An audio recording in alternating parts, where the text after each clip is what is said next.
Welcome back to Sonisu TV. Halo teman-teman, selamat datang di kegiatan MPLS Ramah tahun 2026. Semoga kalian semua tetap sehat, semangat, dan siap mengikuti materi berikutnya ya. Pernah gak sih kalian membayangkan apa yang harus kalian lakukan kalau tiba-tiba terjadi gempa bumi, banjir, atau bencana lainnya?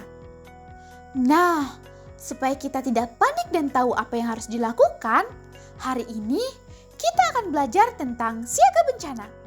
Yuk kita mulai. Apa itu bencana? Teman-teman, bencana adalah suatu peristiwa yang dapat mengancam kehidupan manusia. Penyebabnya bisa berasal dari alam, ulah manusia, ataupun gabungan keduanya. Bencana memang tidak dapat kita prediksi. Namun, kita bisa mempersiapkan diri agar dampaknya dapat dikurangi.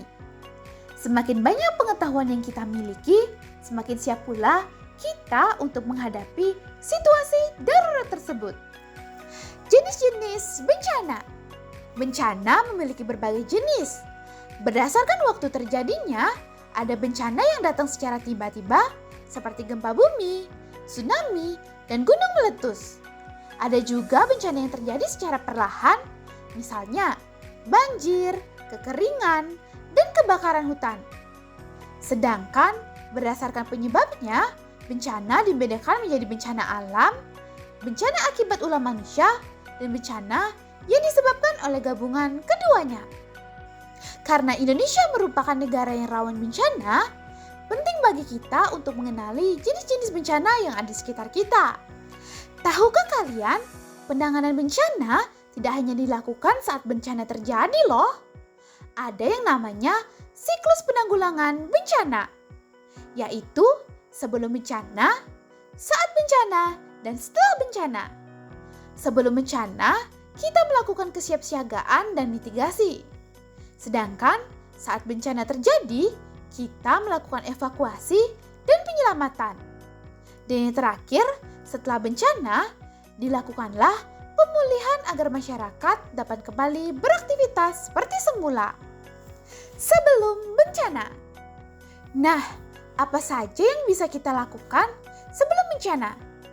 Kita dapat mengenali potensi bencana di lingkungan sekitar, mengetahui jalur evakuasi, mengikuti simulasi bencana di sekolah, menyiapkan tas siaga bencana, dan menyimpan nomor telepon darurat. Persiapan sederhana seperti ini bisa sangat membantu ketika keadaan benar-benar darurat. Saat terjadi bencana. Jika suatu saat terjadi bencana, hal yang paling penting adalah tetap tenang. Jangan panik, lindungi diri sesuai jenis bencananya. Ikuti arahan guru maupun petugas, dan segera menuju tempat yang aman melalui jalur evakuasi. Kalau memungkinkan, kita juga bisa membantu teman yang membutuhkan. Namun ingat ya, keselamatan diri tetap menjadi prioritas utama. Nah, baru deh setelah bencana berlalu, gak langsung merasa semuanya selesai.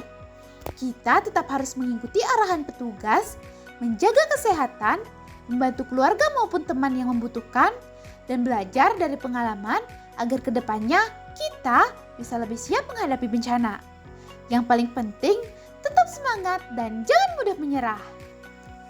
Nah, ini yang gak kalah penting. Teman-teman, pernah dengar tentang tas siaga bencana belum? Tas ini berisi perlengkapan penting yang dapat digunakan saat keadaan darurat, seperti air minum, makanan, obat-obatan, senter, peluit, masker, pakaian ganti, hingga dokumen penting. Jangan lupa untuk memeriksa isi tas secara berkala agar semua perlengkapan tetap layak digunakan saat dibutuhkan. Walaupun masih pelajar, kita juga memiliki peran penting dalam kesiapsiagaan bencana. Kita bisa mengikuti latihan evakuasi, menjaga kebersihan lingkungan, mematuhi arahan guru, membantu teman, serta menjadi contoh dalam menerapkan budaya siaga bencana di sekolah. Ingat, kesiapsiagaan adalah tanggung jawab kita bersama. Dan ya, itulah materi tentang siaga bencana. Semoga setelah mempelajari materi ini, kita semua menjadi lebih siap menghadapi berbagai kemungkinan bencana. Ingat, bencana memang tidak dapat dicegah, tetapi risikonya bisa kita kurangi. Tentunya jika kita memiliki pengetahuan, kesiapan, dan kepedulian terhadap sesama. Mari kita ingat 3 kata penting ini. Siap, sigap, dan selamat. Terima kasih sudah menyimak materi ini dengan baik. Semoga ilmu yang kita pelajari hari ini bermanfaat dan dapat diterapkan dalam kehidupan sehari-hari. Sampai jumpa di materi berikutnya.